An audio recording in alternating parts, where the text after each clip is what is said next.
Today we've arrived at after like a month's absence, I'm sorry, it's good to see you all back.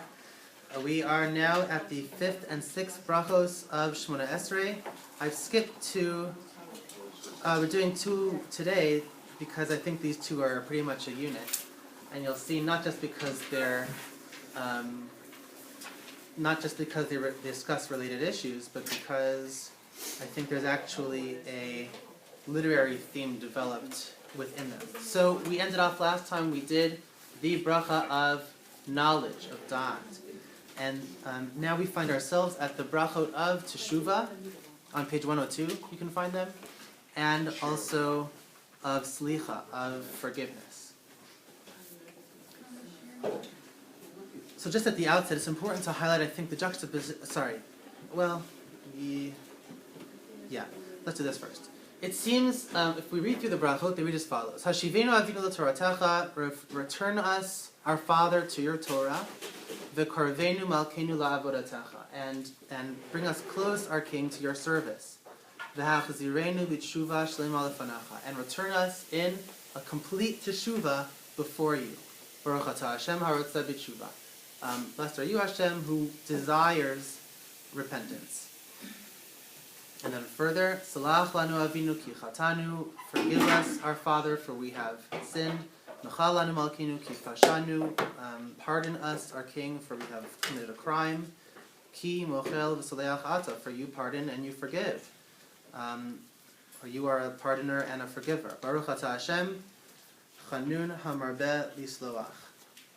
So blessed are you, Hashem, who is merciful and who multiplies to forgive, or multiplies forgiveness.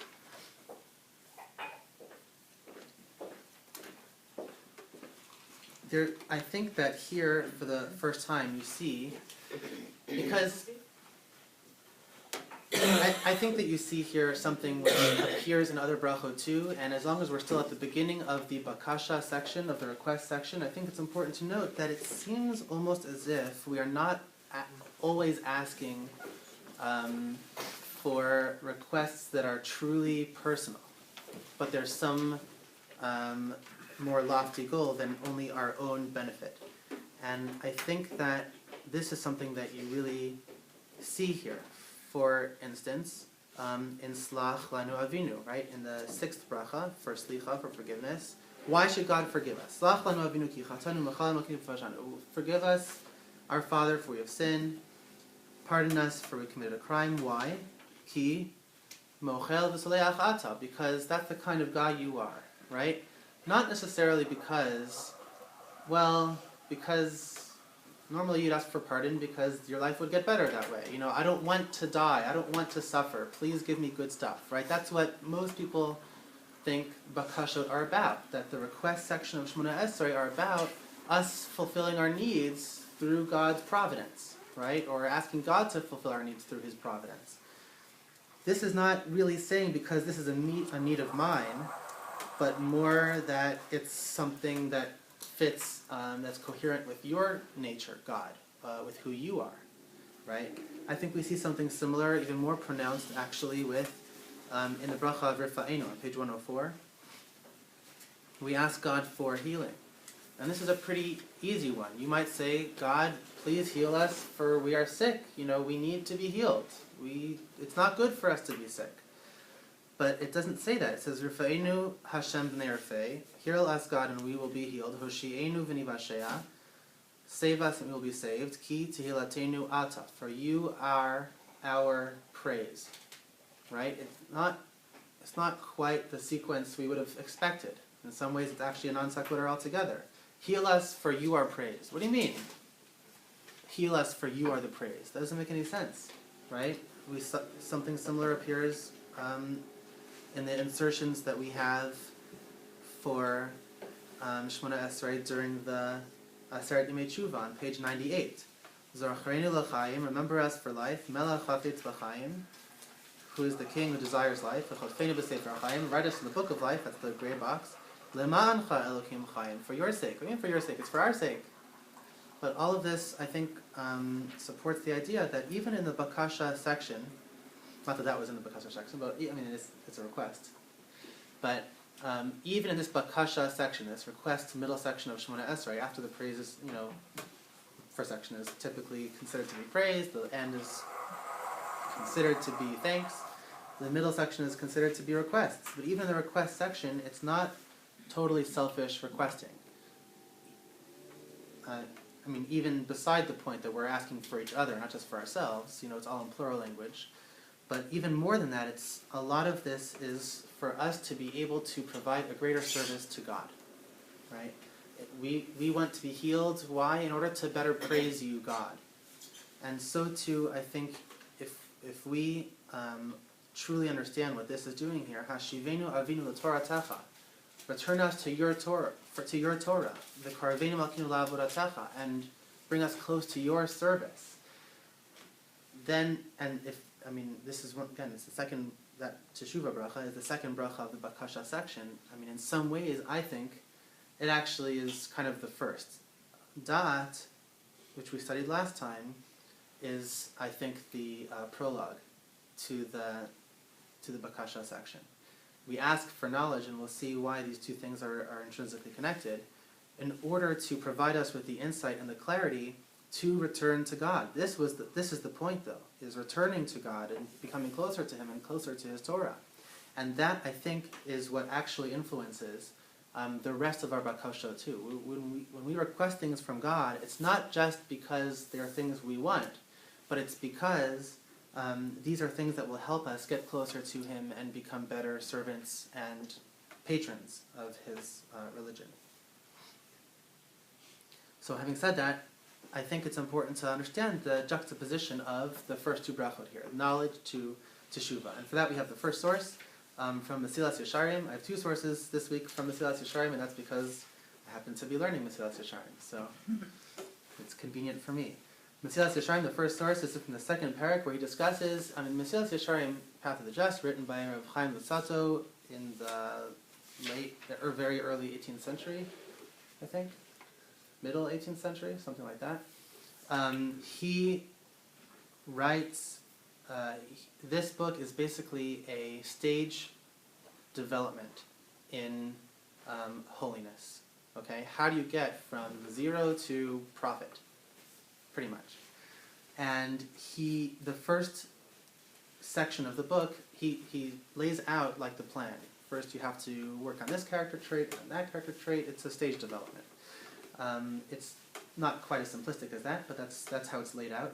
And the first couple of chapters discuss the idea of zihirut. Zihirut is, a lot of people, literally it means caution, but he doesn't develop it quite as just caution, okay? Here's how he develops it. This is the first words of the chapter which defines zihirut. Hinei inyan ha-zihirut hu sheyeh ha'adam nizhar b'ma'asav u'vinyanav. Look, the matter of zihirut, whatever that is that a person should be nizhar, which we'll define in a second. It's almost tautologist at this point. He's just defining it by itself. A person should be nizhar with his deeds and his affairs. Kilomar, that is to say, and here's the definition, mitbonein u'mifakeach al ma'asav v'darkav. You have to contemplate and really watch over, take a good look at your deeds and your paths, or one's deeds and one's paths. Hatovim heim imlo. Are they good or are they not?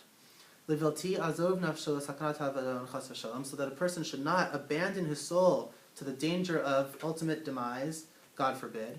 V'lo yelech b'mahalach heragelo, and a person should not just go on the path of his habit, ki iver ba'afela, like a blind man in the darkness. Now, notwithstanding the fact that probably a blind man is better at navigating darkness than any of us who rely on sight, but that's, whatever, it's a metaphor. And the point is that not ever paying attention to your habits, to the way that we just kind of run on autopilot through life, is a blindness, and that's not good. Rather, what we should be doing is consciously contemplating what our lives are about. This is the first step towards the ultimate goal of being close with God that he lays out for us. And that contemplation is seemingly intellectual, right?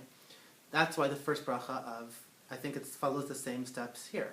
The first bracha of the Bakasha section is for knowledge, is for the insight that we need in order to have, take stock of ourselves and understand our ways and be able to then, after that evaluation, finally to take a step closer to God. And that's why Da'at, the prayer for knowledge, precedes the prayer for Teshuva here. We have to first pray for proper awareness. And that's really how I would translate Zihirut. It's not so much caution, but awareness, or for a better compromise to the literal meaning of the word, I would say carefulness.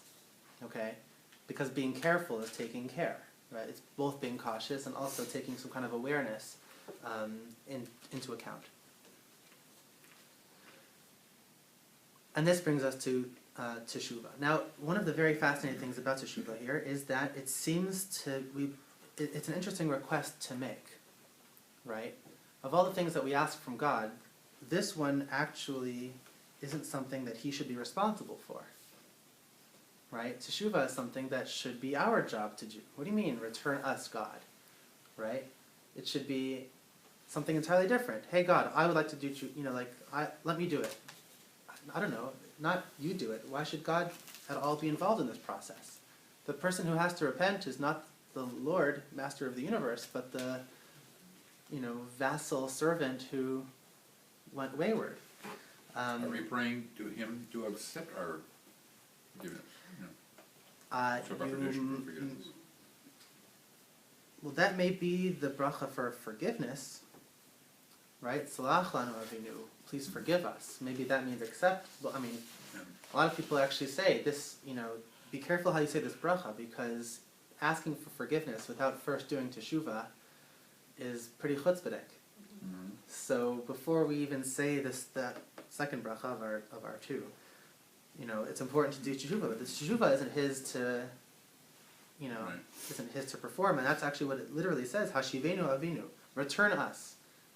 Almost like you have to do the returning for us. So I think there are a couple of approaches that we can take. First of all, again from the Mesilat Yesharim gives us a beautiful insight. This is the second source on the page. We can't really bear this burden alone. He writes as follows: Upashidhu shafilu im yifkach adam al atzmo. He says it's obvious that even if a person were to properly watch over himself and take insight and take stock, ein b'kocho linatzel. It's not in his power to be saved, ilulei HaKadosh Baruch Hu Ozro, without God, the Holy One, helping him.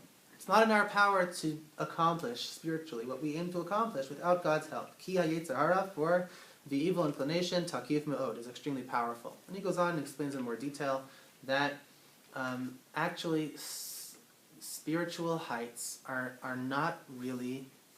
in some ways they are human. Humanity is an interesting mix of both the material and mundane and also spiritual. But because we're kind of like a ship with our anchor down, we are so intrinsically connected to that which is material and even that which is evil. There are psukim that describes ki yitzer leiv ha'adam ra minu urav, that the inclination of a person is evil from his very young days, that somehow there is, I'm not saying man is entirely evil, right? But on the question of are people fundamentally good or fundamentally bad? I might say fundamentally both. There's both. We're complicated. There's both inside us. But because there's some evil in us, there is bad in us that weighs us down. We can never truly reach the spiritual purity that we desire without God's help. And I think perhaps that is also reflected in this prayer. Hashivenu avinu l'toratacha. Our Father, you return us to your Torah, partly because without your help, we'll never be able to do it. Though we may try, but we need your help. That's what we're praying for. We're not saying, God, it's your problem. We're not saying, God, we won't try. No, we will try, but we need your help to do it. So that's why we're asking you, please return us to your Torah, bring us closer to your service. Help us to it. The word help doesn't appear here, but we're basically saying, help us to achieve teshuva, to return to you. But something else that I thought I've been thinking a lot about recently, because of the parsha that we're in, actually, is our a priori state of return.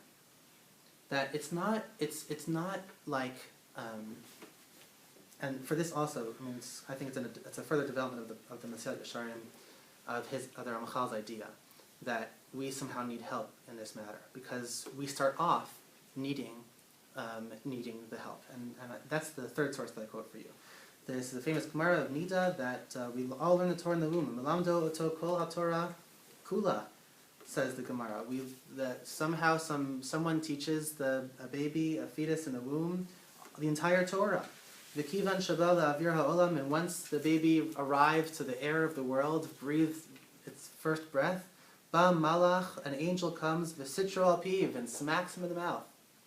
Umeshakcho kol haTorah kula, and makes him forget all of the entire Torah. Shenamar lepetach hatat rovetz, for it says that God told to Cain, sin awaits you crouches at the entrance. So at the entrance to the world, sin is already waiting for us. We're born into a state of missing something.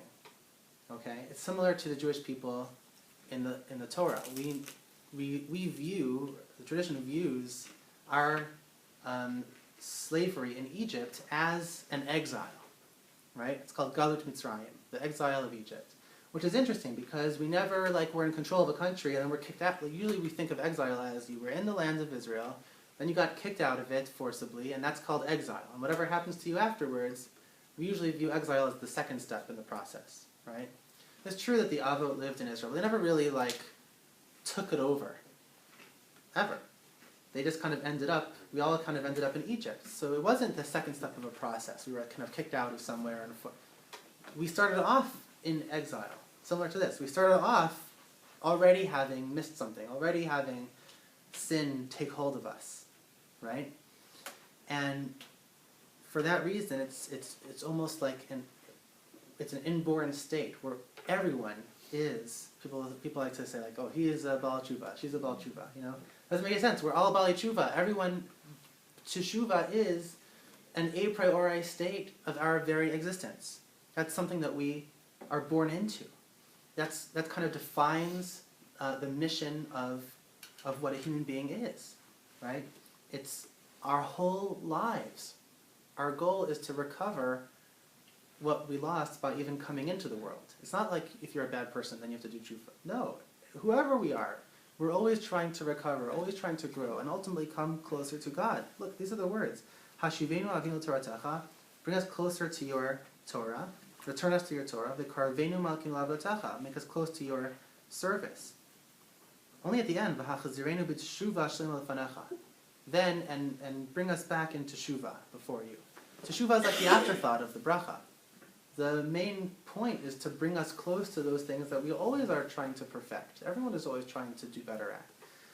Everyone should always be about you. That's why, if teshuva were some kind of contingent thing, it wouldn't be like the mitzvah of Yom Kippur, right? To do teshuva for everyone, right? Maybe this is a righteous person who never sinned. Why should the mitzvah be teshuva? What does teshuva relate to this person? No, of course, everyone has to do teshuva. It just means coming closer to God, returning back to our state. That's how the people was born as a whole, we see from these parashiyot that we're in now, and that's how the individual has to view himself too, we see from our prayers. You're saying we never were in that state, though? What state? The one that we should be returning to. No, we were before we were born. Wow. But in life, we never were. Right. We're always trying, it's like the soul... It's something we don't know. Well, we do. That's the thing. We do. The Rav loved this Gemara because we do know it. That's another aspect of this. It's the same thing as the people. The people knew Israel. They never were in control of Israel. They never were kicked out of Israel, but they knew it. It was part of them. And so too, the Torah. It's not like you have to learn something all new. This was already part of you. This is already part of all of us. We're not discovering anew. It's not like we're saying, give us the Torah brand new. We're saying return us to it because we've already been there before. What's the context of what's going on in Breshit? Is it where they're kicked out of? That's God talking to Cain. He says to Cain, and that's actually the first first hint at Teshuva in the Torah. He says to Cain, if you improve your ways, then good, and if not, then lapeta chatat rovetz, then sin awaits you at the entrance. But taken just on its own, which is what the Gemara is doing, a little bit out of context, they develop a story around it. At the entrance of what? At the entrance to life. That's where sin waits.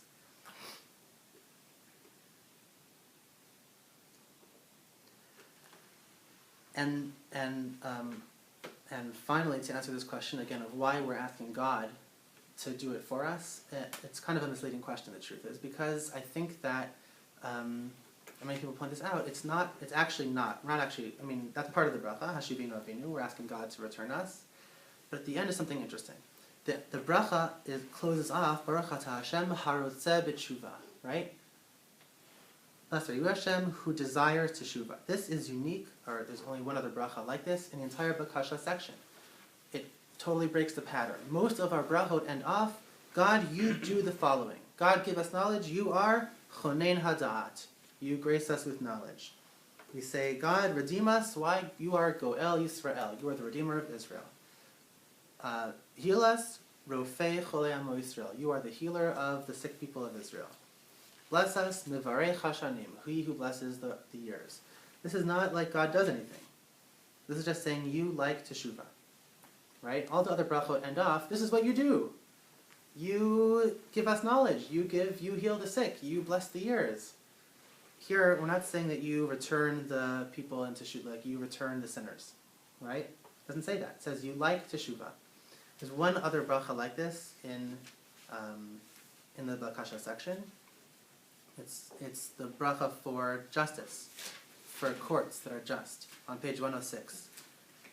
Right? Look at all the other brachos. Mekabetz nidchei amo Yisrael. You gather all of the scattered parts of your nation. Then the third bracha on the page. Shover oyevim. You are the one who destroys the enemies. Last one. Mish'anu tachat tzadikim. You are the support for the righteous. But that's not at all what the second bracha on the page states. You are just melech ohev tzedakah mishpat. You love justice. Right?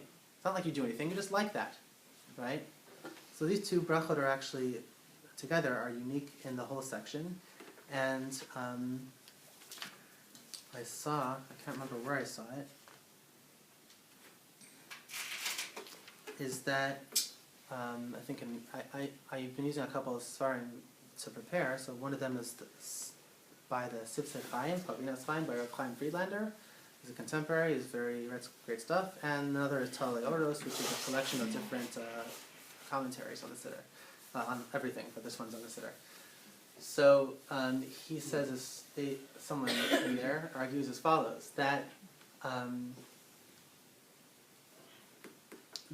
exactly because these brachot do not depend on God, but really do depend on us first, that's why they don't end off with descriptions of God doing the thing that we're asking for.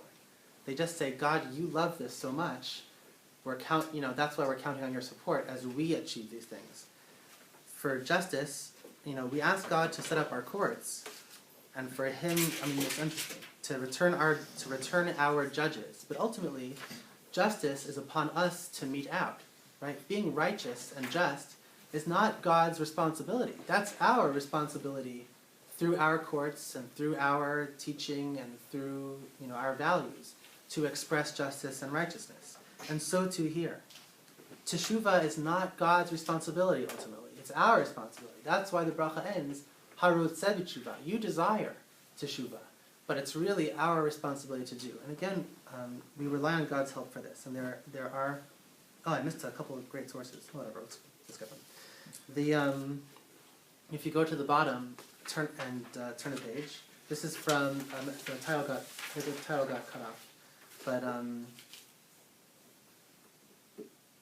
the source I skipped just said that Teshuva was created before the world was created, which again supports the idea it's an a priori, phenomenon. It doesn't rely on sin to, like, people often think, like, when would you ever need to do Teshuva? It's only if you sin, you create the possibility of Teshuva. No, the possibility for Teshuva was created before the world itself. So, okay. The first source on the second page is a commentary on Shir HaShirim. It's from the Medrash on Shir HaShirim Rabbah. It says like this: Pischei li. This is from a famous, the most famous part of Shir HaShirim, which says, Kol dodi dofek, the voice of my beloved knocks. Pischei li, and it continues, open for me, Rayasi, Yonasi, Samasi. That you should open for me, my friend, my beloved. So Pischei li, open for me. the Medrash understands that this is God calling to us to open for him. But what are we trying to open? So Rabbi Yasa Omar, Rabbi Yasa says, I think it's probably Yossi, right? Yasa, Yosef. Amar HaKadosh Baruch Hu Yisrael. God says to the Jewish people, Banai, my children, Pischu li Pesach echad shel Teshuva kechuda shel machat. Open for me a hole of Teshuva, the size of a pin's tip. Just the size, like the smallest hole you can imagine. Open for me that size hole. Va'ani poseach lachem pesachim sheyiyu agalus v'karanios nichnasos bo. And I will open for you openings that you can fit wagons and livestock through. Right? Again, and that's really what Harotza B'Tshuva means. It means that God is waiting for us. That God, you desire Teshuva, you're waiting. We recognize that God waits for us. He desires this so badly. He waits for us to just take one step in the direction of Teshuva. Open up the smallest hole you can imaginable with the tip of a pin. And He will do the rest. He will open it and worlds will pass through that door. That's also the Yalkut Shimon, it's the second source on the second page. Sha'alu l'chachma, the Yalkut Shimon is a collection of midrashim, and it records the medrash that they asked wisdom, what should be done? Chote ma unsho. What is the punishment of a sinner? So what would wisdom say? What should be the logical punishment of a sinner? What would be most logical? It's wisdom talking. Bad things should happen to that guy, right? That's what he says. It says, Amar le chataim tirdof ra'a. Or tiradaf ra'a. Evil should chase after the sinners. And then sha'alu l'nevuah. Chote ma'onsho. They asked prophecy. Prophecy, what should be the outcome? What should be the punishment of a sinner? Amar le hanefesh hachotas hi tamus. I'm a prophet, I'll predict. The soul that sins shall die. Okay? Very consistent. Then they asked Torah, Sha'lu la Torah, Chote ma'onsho. Torah, what should be the punishment of a sinner? Amrale, Torah said, Yavi asham v'yiskaper lo. Let them bring a korban, a guilt offering, and then they'll gain atonement. Right? The Torah, it's legal, it's a book of law. Here's the law of a sinner. But God, Sha'lu l'kodesh baruch hu, we ask God, Chote ma'onsho, what should be the punishment of a sinner? Amrale, what does God think the punishment should be? Ya'aseh tshuva, let him do teshuva, v'yiskaper lo, and then gain atonement. Right? Yes, logic would have it that the guy should be punished. Prophecy might predict the guy will come to a bad end. Right? The Torah says what law you should perform in response to sin. But God Himself desires just the return of the individual. He desires the closeness of the individual. That's Harotza B'Tshuva. He wants us to come back. And that's partly, I think, why we ask Him, Hashivenu avinu sorasecha. Return us, God, to your Torah. It's not like it's an onus where He's happy to share the burden with us. He wants to, but He needs us to just take a step in the right direction, to open up a small hole for Him to pour in His mercy. This, I think, brings us perfectly to what makes these brachos most special, and why the real reason why I put them together. Right, teshuva and slicha and forgiveness, you think that's natural. Those two things are a part of the process. But literarily, these are the only two brachos that contain the formula of Avinu Malkeinu in all of Shemona Esrei. The first bracha states, Hashivenu Avinu l'sorasecha, return us our Father to your Torah, v'karvenu Malkeinu l'avodasecha, and return us our King to your service. The second bracha, Slach lanu Avinu ki chatanu, forgive us our Father, Mechal lanu Malkeinu, right? Pardon us our King. So a lot of people focus, there's a tremendous amount of literature devoted to parsing out the poetry here. Like, why does... You have two phrases that basically mean the same thing in each bracha, right? Forgive us our Father, pardon us our King. Okay, so why does... People ask, so why does slicha, forgiveness, why is that appropriate for Avinu, our Father, as opposed to mechila, pardon, which is appropriate for Malkeinu, king. Right? Why do these imageries match up? The first bracha also, Hashivenu Avinu, return us, Father, to the Torah. And then the second phrase is closeness, king, and service. So what does kingship have to do with service, and Torah have to do with fatherhood? You know, they kind of, and that's normally something that I would focus on too. But to me, it's so striking that they just use the phrase at all. We know that Avinu Malkeinu is one of the most powerful tefillos available to us. This is the third source on the second page from Gemara Tanis. Maaseh Rabbi Elazar, it's a famous story that Rabbi Elazar, there was a great time of drought, and Rabbi Elazar, one of the great sages of the time, there was a story that happened, Shiyarad Lifnei HaTeva, he descended before the pulpit. It used to be that actually people would daven not from a high point in the shul, but from the lowest point in the shul. That's to fulfill the pasuk, Mima Makim Krasicha Hashem, I call to you, God, from the depths. It should be a bar mitzvah kid. Hello? Okay, thank you.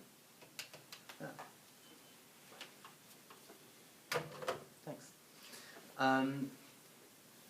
That we say in Tehillim all the time. Mama Kim Krasi Hashem. Call to you, God, from the depths. So the person who leads our calling to God, our tefillah, should actually be in the depths. Should be like at a lower point. Go to old shuls in Europe. You'll see oftentimes there's stairs to a lower point for like in the Prague, in the Alta New Shul in Prague. There's like a depression in the ground. Okay, whatever. So he descended before the pulpit because he was going down. V'amar esrim v'arba brachos, and he said 24 brachos. V'lo ne'ena, and he wasn't answered. Yarad Rabbi Akiva acharav, and our young upstart Rabbi Akiva, he got up after him, and v'amar, and he said two simple prayers. Avinu malkeinu, our Father, our King, ein lanu melech ela ata, we have no king except for you. Avinu malkeinu, our Father, our King, laman charachem aleinu, for your sake, have mercy on us. V'yardu geshamim, and immediately the rains fell.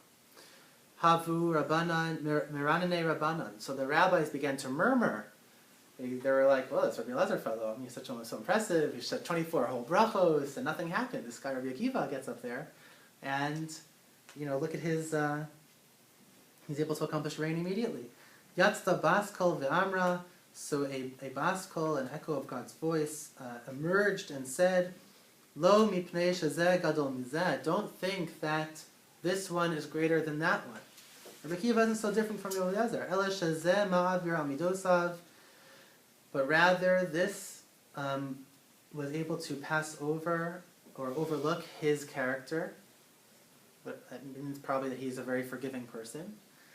V'zeh, that's how the article translates it. V'zeh eino ma'avir al midosav, and this one does not go over, like pass over himself. Being ma'avir al midos, you know, a person sticks up for himself if he's stubborn, right? Doesn't want to forgive, doesn't want to move on from arguments.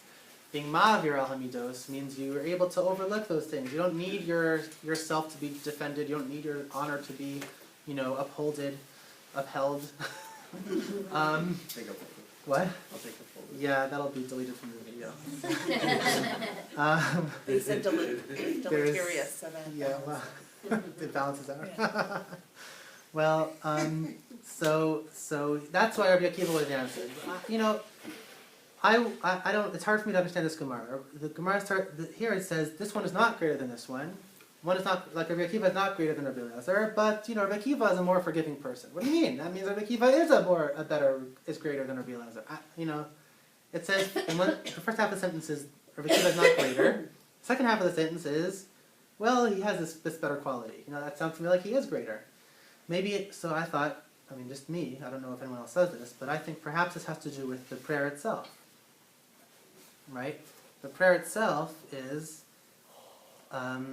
something that might go beyond our own selfish. This is how to kind of start it off, right? It's beyond our own selfish needs. How so? Look at the prayer. Avinu Malkeinu, you are our only King. Our Father, our King, have mercy. For your sake, have mercy upon us. Right? It's not for His own sake. Not for something for us. For you. You're our King. You know, do this for yourself. And his selflessness in tefillah, or the way that he viewed the good from God as being something that we should then turn back into our relationship with God, right? Not something that will just, please give me money, and then I'll go and spend it on, whatever, games. right? It's not like a kid asking for allowance. This is someone, we're saying to God, we're going to turn this back. Your blessings will become something that bolsters and develops our relationship with you.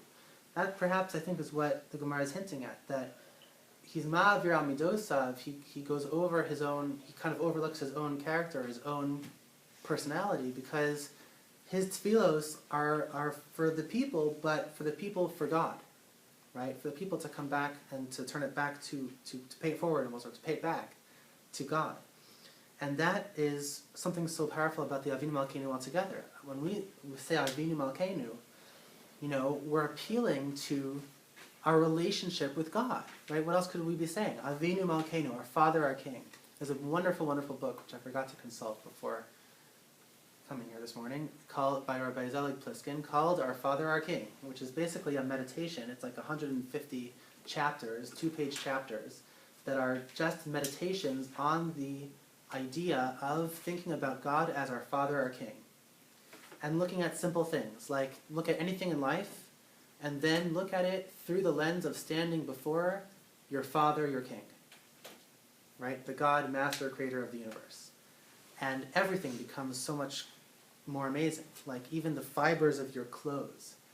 Right? You think, wow, the Creator of the entire universe provided for me in life the ability to have a shirt that goes all the way from my shoulders down to my wrists, you know, or all the way down to my waist. Like that, every fiber is a gift from the Creator of the universe. Every string, every button, every breath of air, every time you breathe in, is a gift from the Creator of the entire universe, who is your Father and your King, which makes us all, you know, princes and princesses of the divine realm. You know, it's an amazing.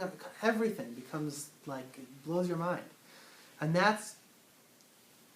it's an important book, I think. It's a very simple book, but it's as a meditation, it's a very important book. Because it helps us to understand that when we approach God, we do so in the context of a relationship. And that's what Avinu Malkeinu expresses. And not only does it express a relationship, it expresses a very wide range of possible relationships. Right? Avinu is something very intimate, very familial. You almost come to accept love for granted, you know, or expect love for granted. Malkeinu is much more severe, right? You stand before a king. It's awesome. It's terrifying. It's powerful. At the same time that we're servants, we're also children. At the same time that we're children, we're also servants. I mean, it's a very complex combination of ideas. And there's probably a lot of ways of relating to God that are in between Avinu Malkeinu. But this is kind of a range that we use to express relationship. And that's another reason why I think these two brachos are so crucial in the set of requests in the Shemona Esrei. Because these are the only two that really focus in on and highlight this level of relationship. And this impacts how we view, you know, I have a chart here at the very bottom of the page, the second to last source on the page, I put a chart in.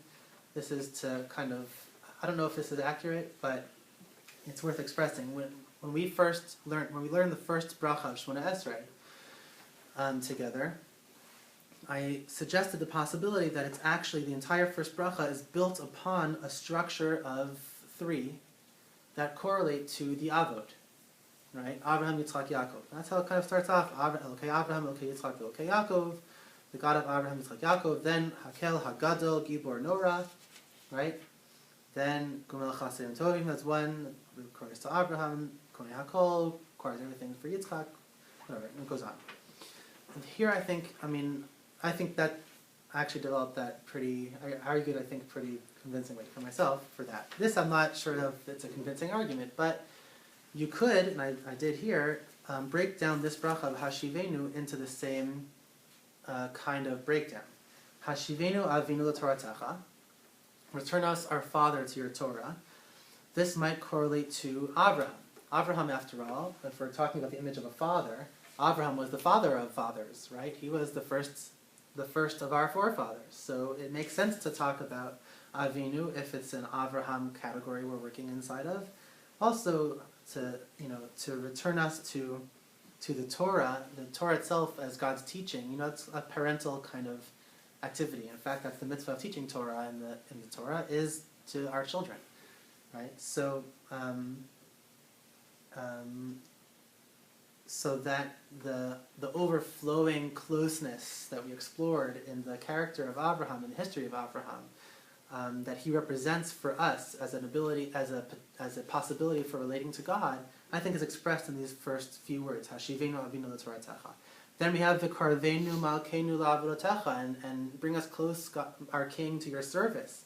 Service is not quite the same thing as your teaching, as your Torah, right? Service is much more, it implies servitude, it implies, and kingship, it implies a severe relationship, perhaps a more distant relationship, if still important, and that could be relating to Yitzchak. Yitzchak, we know, he had a more severe life. He was himself sacrificed. He didn't quite talk very much. He was very, Kabbalistically, he corresponds to Gevura, to strength, and to more severe ways of relating to God, and that is implied, I think, perhaps, in this phrase, V'karvenu malkeinu la'avodotecha, bring us close, our King, to your service.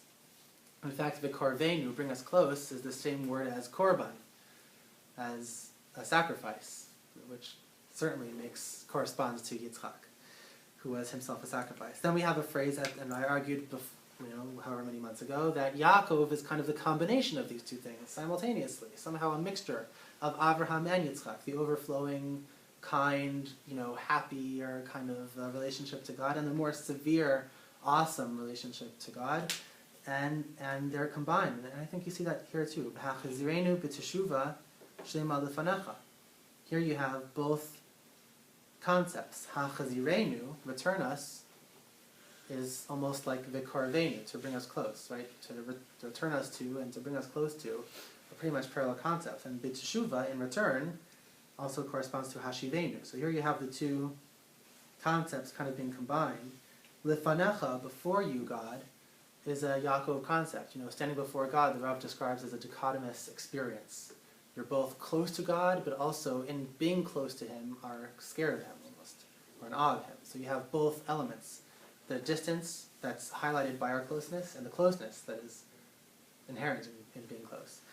So, whatever. I mean, this could just be me obsessed with the one concept, but the reason why I kind of went through this exercise and put this chart in here is because the whole point of I think, of the first paragraph of Shemona Esrei is that it shows us a range of ways of relating to God, and that's the whole goal of tefillah.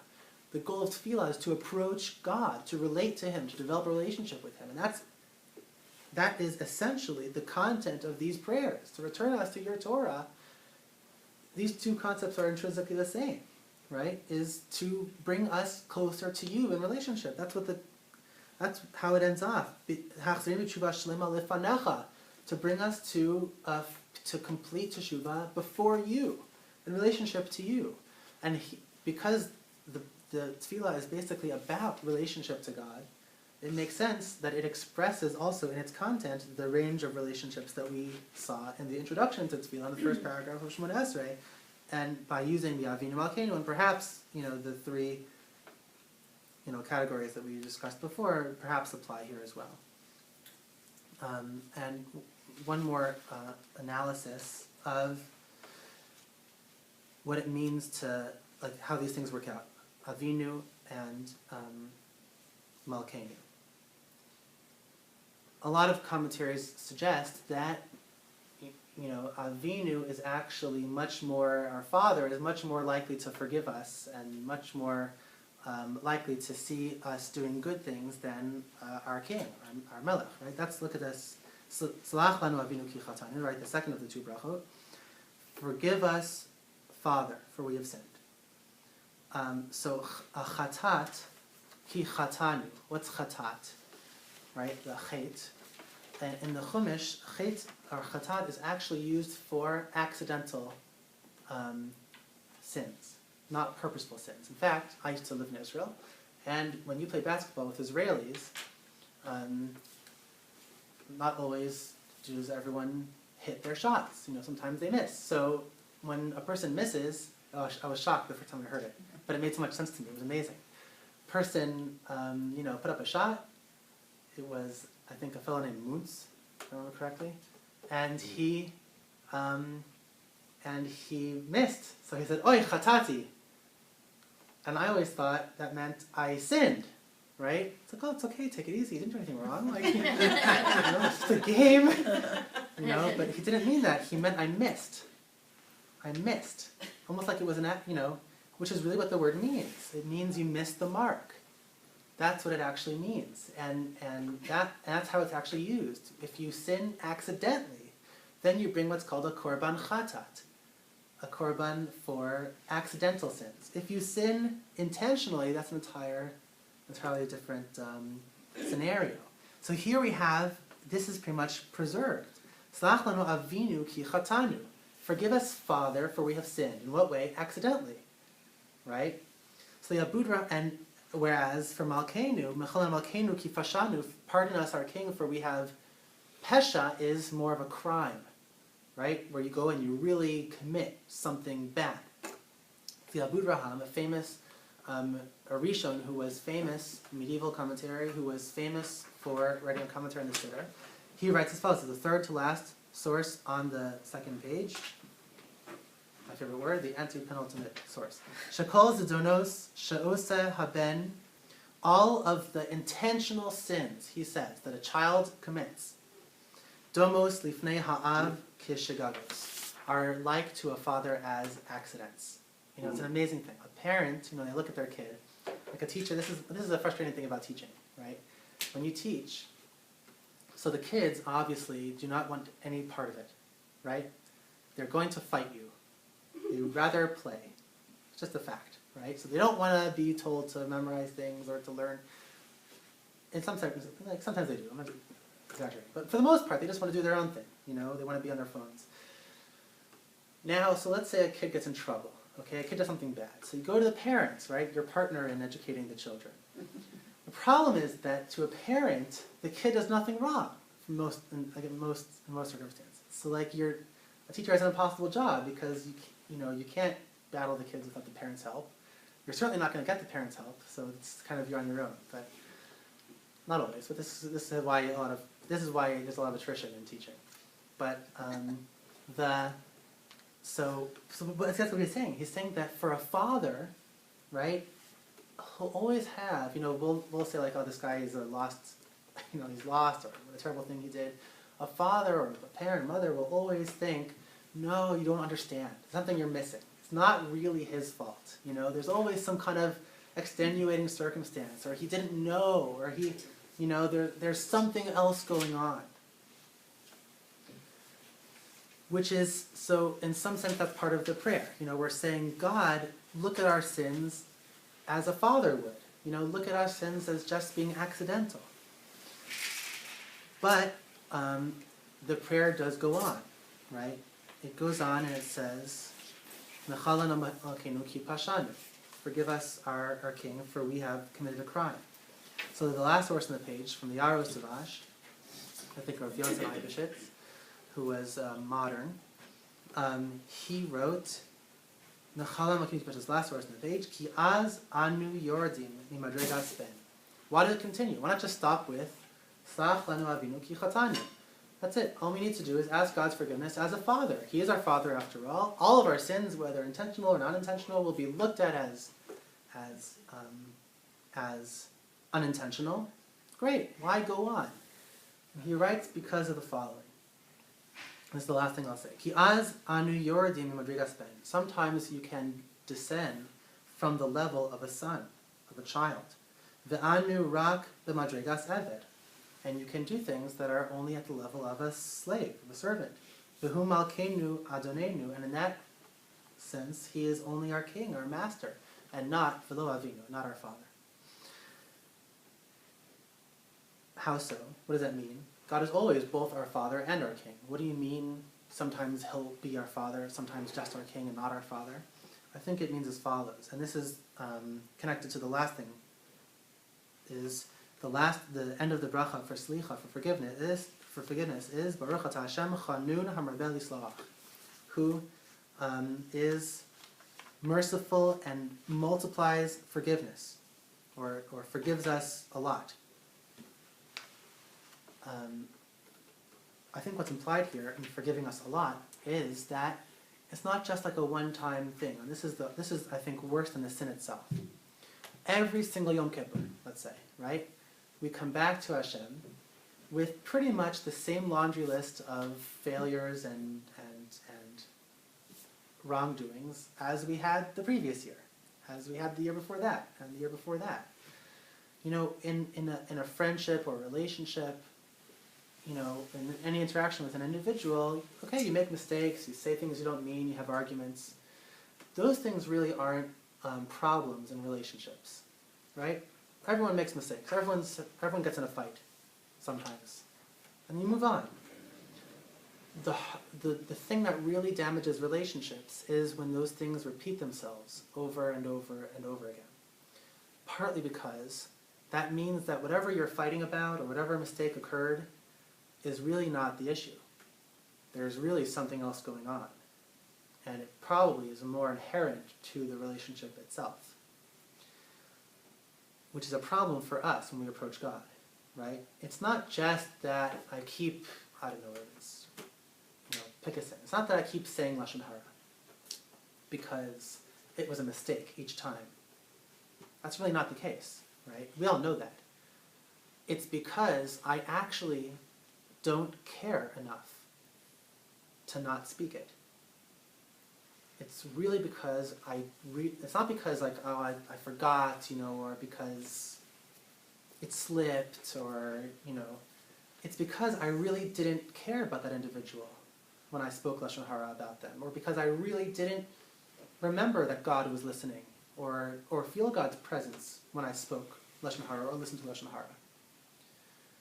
You know, there's a much bigger problem than the Lashon Hara itself. It's that, right, there's a character flaw. I'm not connected to God, I'm not connected to other people. It's sad, right? It's not the Lashon Hara per se, it's what the repetition of the Lashon Hara shows about me. And nonetheless, that's why God is Marbel Yisloach. That's an amazing thing. He continues to forgive over and over, no matter how many times. You know, a lot of couples will not last if the same fight happens over and over and over. But our relationship with God will last, even if the same flaw keeps reappearing over and over and over. And even though the danger is, as Yonasan Eibishitz points out, that it changes, our behavior does impact our relationship to God. We can approach Him as a father and say, Father, forgive us. But at some point, our behavior will have an impact, and we have to approach Him not as a father, but as a king. Right? Not as an overflowing, abundant, kind, benevolent relationship, you know, being in a relationship, but as a more severe, just, strict master. You know, and that has to do with our relationship. Our behavior in life affects our relationship with God. And that's pretty much what these brachos are expressing, right? Again, the goal of them is to improve our relationship, and the danger before we even approach them is that we can impact our relationship negatively. And the brachos show that we are desirous of and aware of the potential for relationship with God, and we want it badly, just as much as He wants it. He's a rotza b'tshuva, He wants it very badly. He wants us just to open up a small space for Him. And despite all of our flaws and the great failures in our relationships with Him, He's a marbel yisloach. He will continue to forgive over and over. And I think that gives us some direction in terms of focus, what to focus on in these brachos. The bracha should really be that all of us are very successful in approaching God, both as our King and as our Father, and that we should return to our primordial ontological state of knowing the entire Torah. That means not just the Torah itself, but coming close, which is itself, the Torah itself is just a means towards coming close to God, and we should all have lives that are rich with that relationship. Thank you.